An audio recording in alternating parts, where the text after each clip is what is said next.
There is only one good knowledge and one evil ignorance. Hanya ada satu kebaikan, yaitu pengetahuan, dan hanya ada satu kejahatan, yaitu kebodohan, ignorance. Tambah pinter orang, pasti dia tambah baik.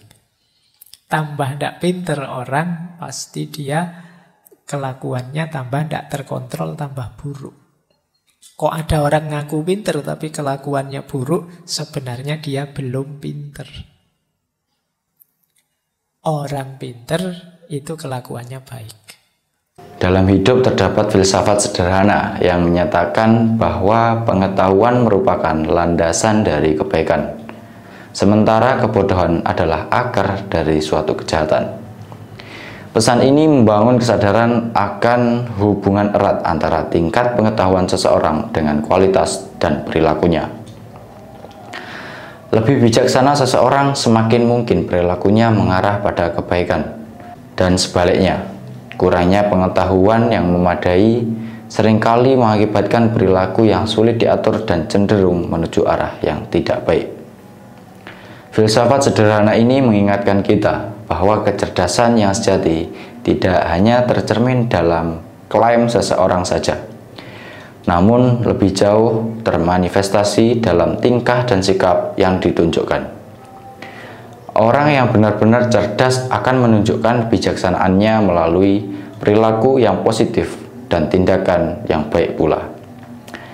Begitu pula sebaliknya, kurangnya pemahaman yang memadai seringkali membuka peluang bagi perilaku yang sulit dikendalikan dan kurang baik. Pesan di atas tadi mengajak kita untuk memahami bahwa kebijaksanaan sejati adalah kebijaksanaan yang mewujudkan perilaku sehari-hari kita, bukan sekedar sebagai klaim intelektual belaka. Nah, kembali lagi di channel Risalah Hidup. Kali ini akan melanjutkan video ngaji filsafat bersama Dr. Farudin Faiz dengan tema Socrates Etika. Sebelum memulai, mari kita baca basmalah. Simak sampai selesai agar bermanfaat untuk hidupmu.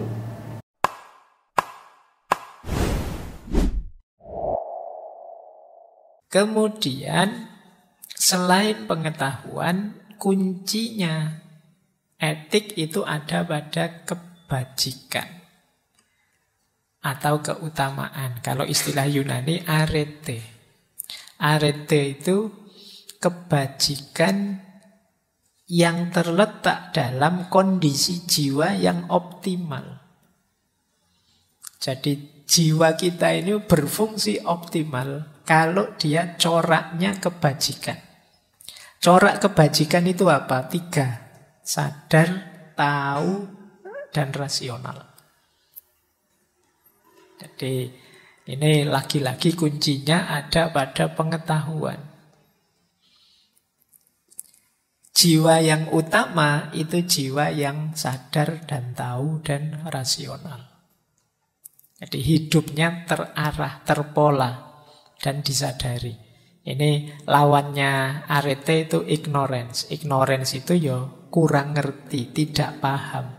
Meskipun mungkin kamu kalau ceramah daki-daki tinggi-tinggi, tapi kelakuanmu tidak seperti yang kamu ceramahkan, itu kalau versinya Socrates, kamu belum disebut orang yang ngerti, orang yang paham. Jadi masih tidak nyambung dengan perilakumu. Maka kata Socrates, orang itu kalau melakukan perbuatan jahat, berarti dia ilmunya kurang. Loh Pak, itu orang pinter loh Pak, dokter loh Pak misalnya, profesor loh Pak. Tapi kok korupsi misalnya. Itu kan kejahatan. Kalau kamu sebut korupsi, berarti dia tidak pinter. Meskipun dokter, meskipun profesor. Meskipun orang penting. Loh tapi bukunya banyak loh Pak, ya. Tetap tidak bisa disebut orang pinter. Tapi dia tahu kok Pak, bahwa kalau misalnya maling atau makan haknya orang lain itu negatif. Ya dia cuma tahu saja, masih belum sadar. Makanya dia masih tega korupsi. Berarti sebenarnya dia belum tahu. Kalau dia tahu sampai dalam, sampai detail tentang larangan mengambil haknya orang lain, efeknya, kerusakan jiwanya sendiri dan kerusakan dunia sosial yang ditimbulkannya, pasti dia tidak akan mau maling, tidak akan mau korupsi. Perbuatan buruk apapun, Pak, saya tahu kok, Pak, ini dilarang, tapi saya terpaksa melakukannya. Itu sebenarnya kamu belum tahu. Kalau kamu sudah tahu benar tentang hakikat larangan itu sampai dalam, kamu pasti tidak akan mau melakukannya.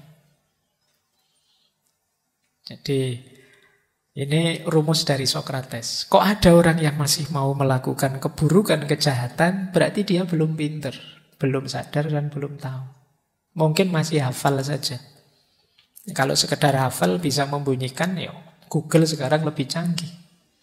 Membunyikan ilmu, membunyikan. Sekarang kamu ngomong saja dia bisa nulis. Sekarang kamu cari apa saja dia tahu. Kalau sekedar tahu, mesin sekarang jauh lebih canggih. Tapi istimewanya manusia kan tidak di situ. Istimewanya di keutamaan arete, kebijaksanaan ini. Hidup yang tidak sekedar tahu, tapi juga sadar dan yang masuk akal, yang rasional. Inilah dua yang utama dasar etiknya Sokrates. Makanya dia punya satu quotes yang terkenal sekali. There is only one good knowledge and one evil ignorance. Hanya ada satu kebaikan, yaitu pengetahuan. Dan hanya ada satu kejahatan, yaitu kebodohan. Ignorance. Tambah pinter orang, pasti dia tambah baik. Tambah tidak pinter orang, pasti dia kelakuannya tambah tidak terkontrol, tambah buruk. Kok ada orang ngaku pinter tapi kelakuannya buruk, sebenarnya dia belum pinter. Orang pinter itu kelakuannya baik. Oke, ini rumus ya. Awas jangan dipelesetkan. Orang pinter minum, kau no hubungannya. Itu kamu ikuti saja. Nah, jadi ini rumusnya Sokrates. Berarti pengetahuan itu berkorelasi dengan moralitas, kebaikan. Baik, kita lanjutkan. Nah, ada 3 pertanyaan moral yang dibahas oleh Sokrates dari berbagai dialognya. Yang pertama adalah bagaimana seseorang harus menjalankan hidupnya. Yang kedua, jenis tindakan apa saja yang termasuk kebajikan. Dan yang ketiga, bagaimana orang hidup bersama orang lain, bersama masyarakatnya. Kita hidup ini kan diminta benar dan baik.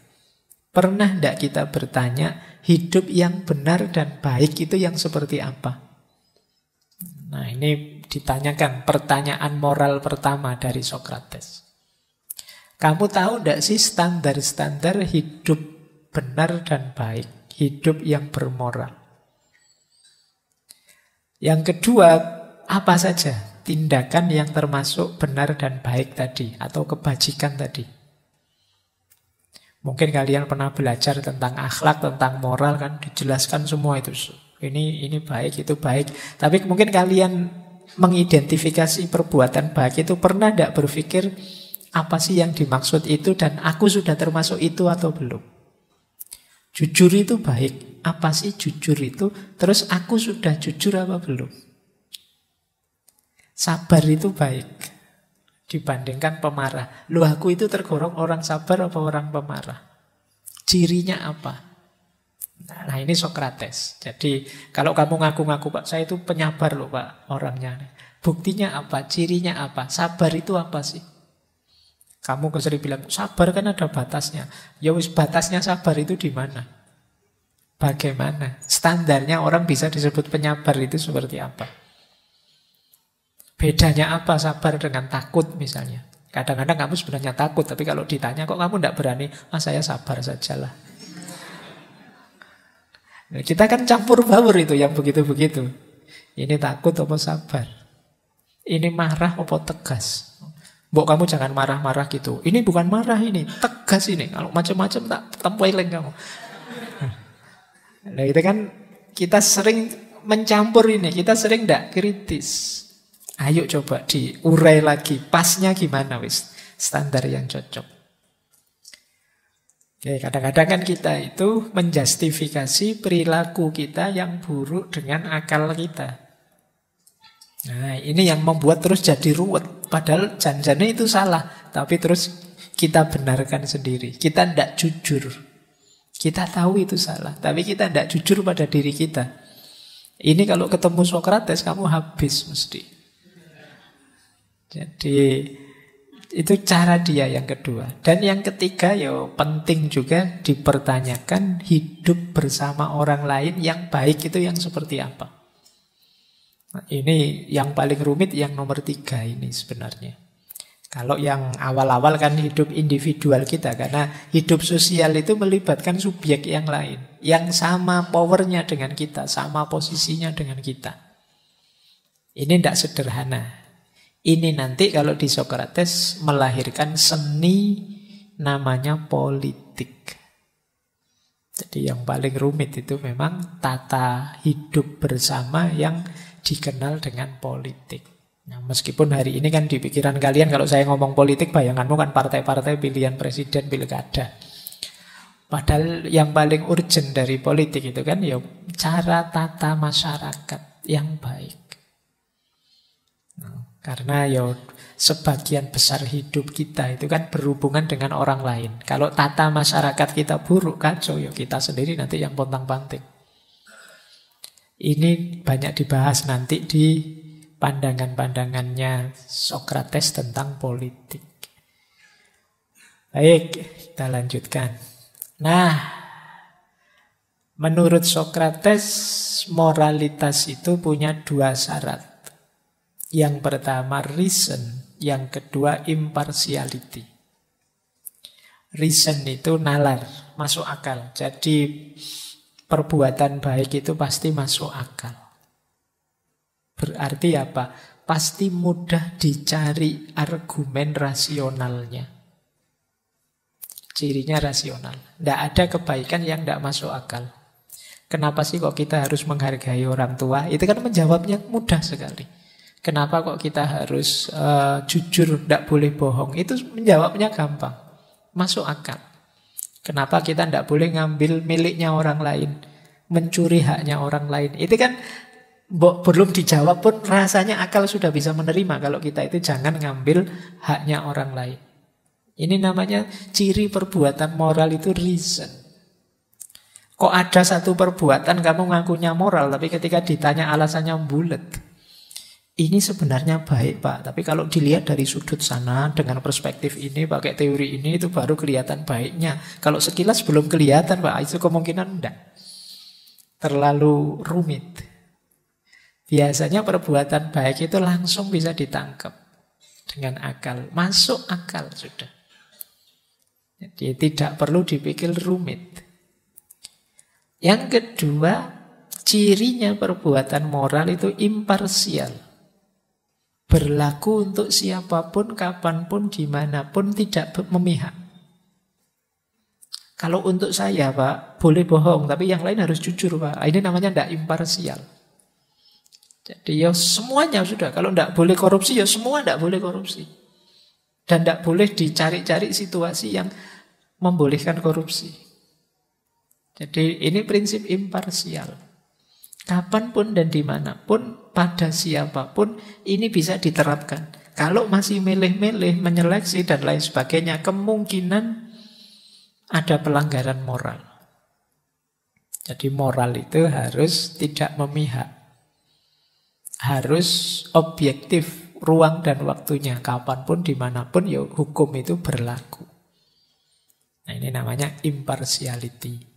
Jadi kalau kalian bingung, Pak, yang saya lakukan ini bermoral apa tidak? Pertama-tama coba tanyakan pikiranmu. Masuk akal enggak yang kamu lakukan? Ada kegamangan enggak? Makanya Rasulullah itu kan kalau waktu ditanya dosa itu apa wahai Rasulullah, jawabnya Rasulullah mahaka fi sodrika. Apa yang tergetar membuatmu agak tidak enak, tidak nyaman. Ada yang tidak beres ini. Nah, kalau istilahnya Sokrates ya mungkin ya tidak masuk akal. Ada yang tidak cocok, tidak masuk. Nah, itu kemungkinan dosa. Yo, nanti dilanjutkan oleh Nabi kan ciri kedua, kalau orang lain tahu kamu malu, kamu tidak suka. Nah, kalau orang lain tahu ini itu wah saya tidak enak, itu kemungkinan besar tidak beres itu. Tapi kalau ya biar saja orang lain tahu, tidak masalah wong saya ini. Nah, itu kemungkinan aman perbuatanmu, bukan sesuatu yang salah atau dosa. Ini bagi orang normal ya. Karena kadang-kadang ada yang tidak normal itu, perilaku memalukan ya dipamer-pamerkan.